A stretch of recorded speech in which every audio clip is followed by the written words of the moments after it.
Hello, you're welcome to Time with Youth Director. I'm very happy. Anyway, you're invited. So today, I want to continue a series that I began last week. And I've looked at, even last week I treated something about this. And then last week I continued. Thank you very much. Thank you. Thank you.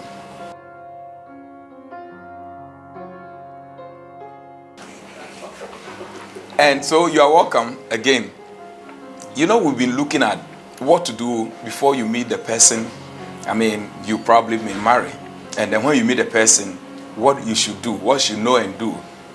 And then we concluded that today I'm beginning to look at, a word for newly married.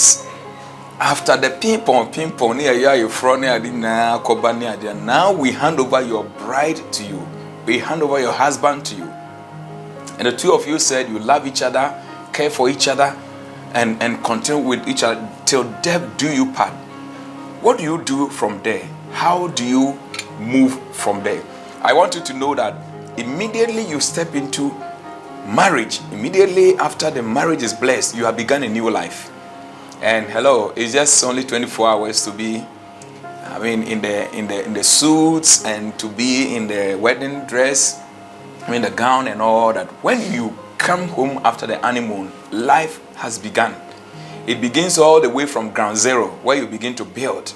Yeah, I know that for a week or two, the wedding pampering will still continue and all that, but I want to assure you, just around 1.5 months, life begins. About 2 months, life begins. About 3 months, you have started creeping into each other's lives, and inconveniences begin to come. You no longer have your single life. And it begins of how do you move on from there? Number one, know that it's a new life to build. A new life is a new beginning. A new beginning means that let everything be new. Start life with a new mind, a new way. Is a new stage, a new beginning. Discontinue whatever old from your life and begin. This is your own life with your husband and with your own life, and let it be. You must know it's new and enjoy the new and take advantage of new. If you went to university as a fresh student, it's a new life. You begin it. It gives you the advantage to begin life in a planned way and all that. That is how it should be also. But number two, I want to share with you on invest into cleaving into each other. You know, the Bible said that, and that is why the husband leaves his mother and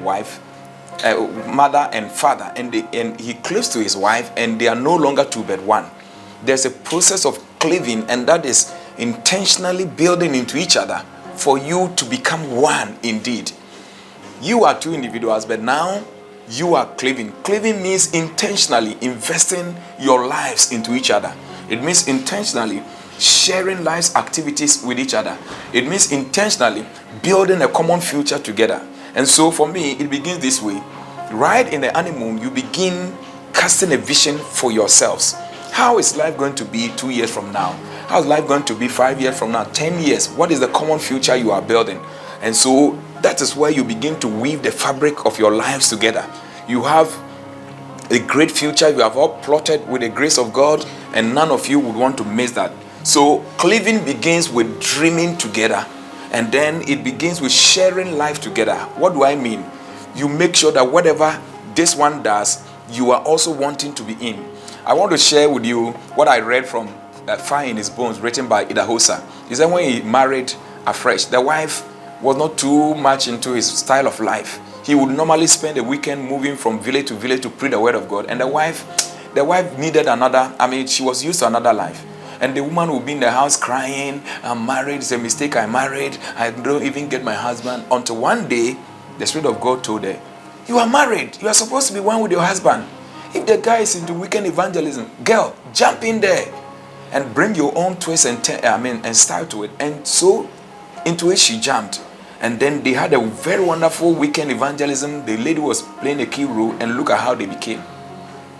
So cleaving means that doing well to come into the world of your wife, the world of your husband, doing well to now begin to love his interests, his passion, his hobbies, his way of life. At the beginning, it's uncomfortable, but as you invest more time and with intentionality, you see that you begin to love what you like. That will make you share the common life. That will let you feel comfortable where he is, and also comfortable where you are. For the men, you have to join our ladies, as they go and do their hair. You have to join them as they move here, and that is that. It also means doing the things of life together, eating together, bathing together, going to church together, holding hands together, taking a stroll together, the together. It helps very much to cleave together, and then the activities of life as you strive to do it. But number 3 is to endeavor to create a comfortable atmosphere for telling the truth. When you marry, you see that you are two individuals coming together as one, and there are hard truths to tell about money and how it was used, hard truths to tell about time and how it was used, hard truths to tell about how your husband is feeling about another lady, or how you for some reason are feeling about another gentleman. The home should create the atmosphere for you to be able to pour and to share whatever is wrong with you. Sometimes you meet a young lady who is caught up in you, and they are following you here and there, and if you can't tell your wife, whom can you tell?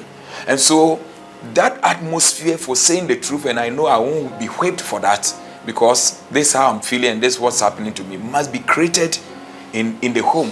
That is very, very important. It brings transparency, it brings trust. It means that whatever it is, I'm able to share it and I'm able to pour it. That is very, very important. I've been able to drop 3 lessons. I have 3 more to drop. I think that I would leave you here and continue in the same way as I bring those 3 to you next week.